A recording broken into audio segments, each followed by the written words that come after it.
Maayong buntag mga kaigalaan, welcome sa aking channel, Mama Jad's Vlog. Ngayon ay pupunta kami ng North Carolina. Bibisita kami sa aking mother-in-law. So, nag-drive lang kami. Bali, kagabi kami umalis ng bahay. Nag-spend kami ng night sa hotel. Tapos, ito continuation ng aming paglalakbay. So, samahan nyo kami para makita nyo rin ang mga tanawin na aming madadaanan mula Ohio papuntang North Carolina.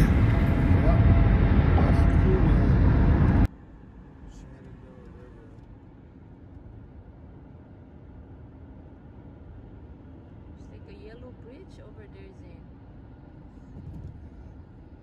Sama sunod eh.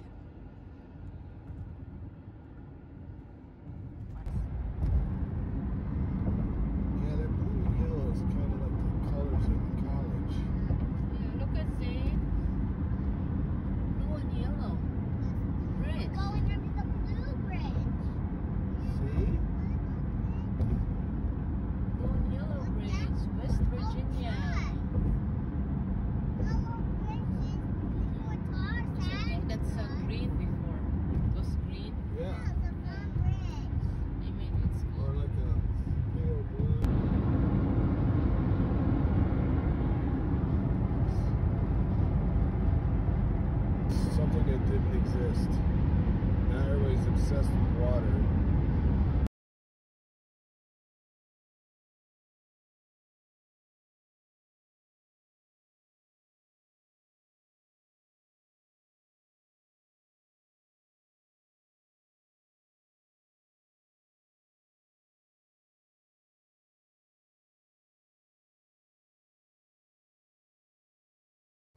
So, sa part na to, andito pa rin tayo sa West Virginia. So, mostly makikita natin dito, magkabilaan ay mga bundok. So, maganda rin pagmasdan, kaso nga lang yung mga kahoy, walang mga dahon kasi nga winter. Pero, na-enjoy ko yung ano dito, yung tanawin, mga bulubundukin ng West Virginia.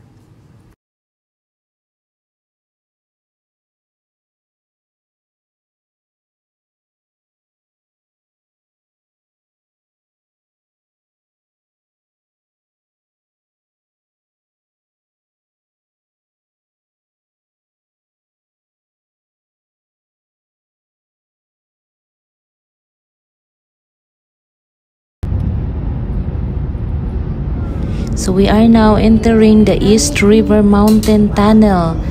Ito ay matatagpuan dito sa Bluefield, West Virginia.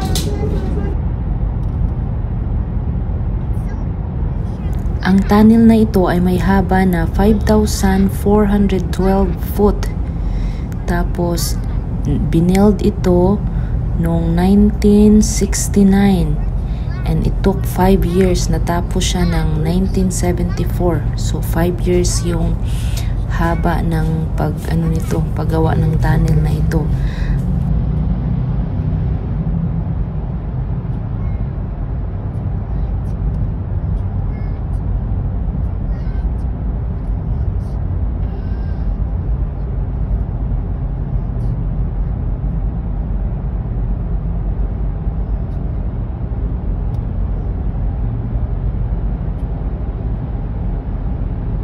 When you get out of here, it feels like you're going super slow.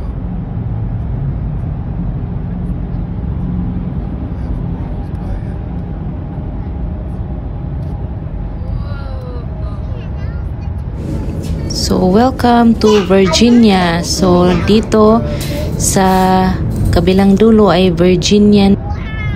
Yung tunnel na yon, yun yung nagkukunik sa dalawang state, West Virginia at Virginia.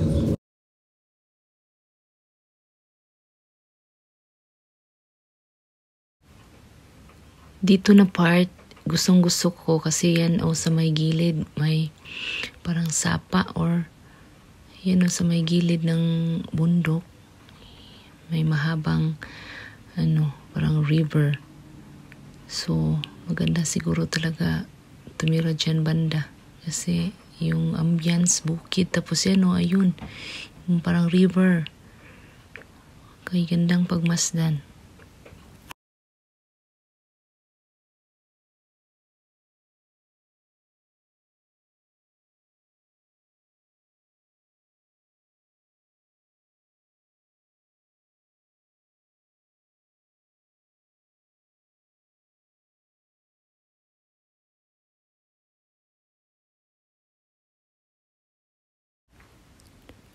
Dito pa rin tayo part ng Virginia.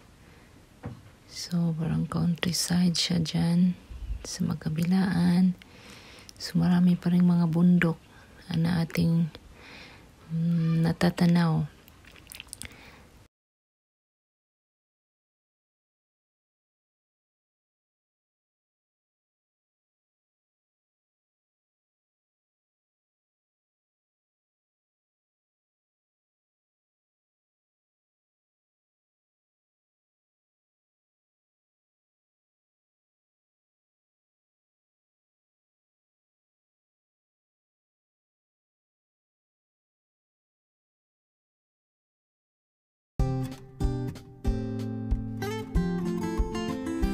Ito na yung Big Walker Mountain Tunnel. So, ito yung pangalawang tunnel na ating madadaanan. At ito ay nasa Appalachian Mountains ng Southwest Virginia that carries Interstate 77 through. At may haba na 4,200 feet long.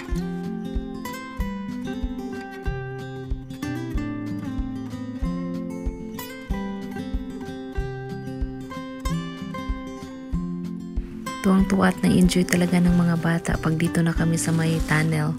Kasi nga mahaba at saka may mga lights.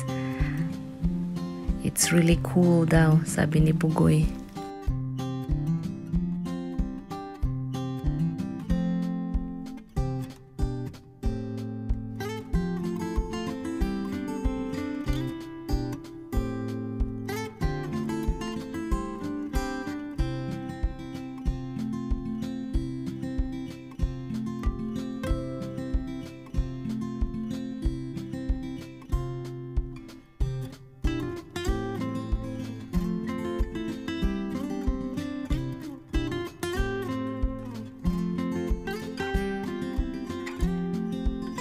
Stop muna kami dito kasi kami ay magla-lunch.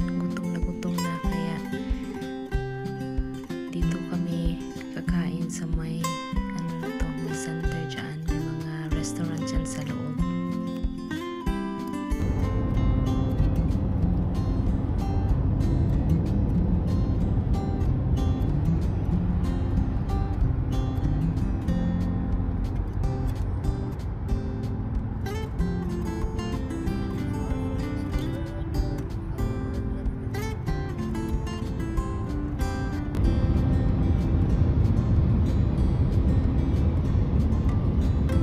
So, itong part na to ay North Carolina na.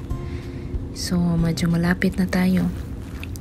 Ito naman ay yung Pilot Mountain ng North Carolina. So, palagi lang namin yung nadadaanan. Pero hindi pa talaga kami nakapunta dyan sa may mismong taas. So, ito, malapit na kami. Nandito na kami sa bayan ng aking mother-in-law, saan siya nakatira.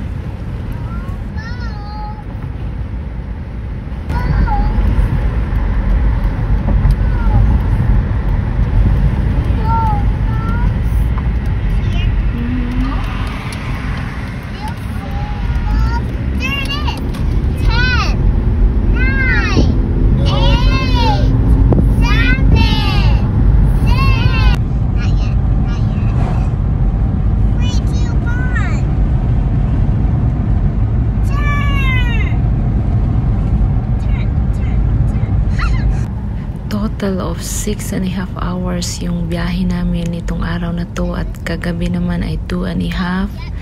So like 9 hours kabuuan yung biyahe namin from Ohio to North Carolina. So ito malapit na kami.